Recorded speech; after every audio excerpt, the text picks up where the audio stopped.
जो state election commission का order निकला है कि फिर से वीसी इलेक्शन को पोस्टपोन किया जाए, ये स्टेट गवर्नमेंट का क्लियर साजिश और प्लानिंग है कि तिपरासा का जो कॉन्स्टिट्यूशनल अधिकार है, जो हमारा राइट्स है, उसको डिले करके हमें गरीब और वंचित रखा जाए।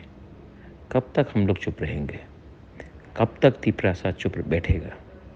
वीसी इलेक्शन आपने नहीं कराया, लेकिन आपने म्यूनिसिपल इलेक्शन कराया, आपने बाई इलेक्शन कराया। सिर्फ तिपरासा एरिया में तिपरा मोथा से चैलेंज करने से डर के आप वजह निकाल के, रीज़न निकाल के आप इलेक्शन को डिले कर रहे हो।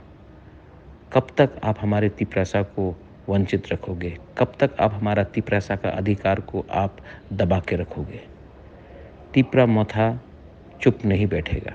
तिपरा मोथा बाहर निकलेगा और तिपरा मोथा कॉन्टेस्ट करेगा।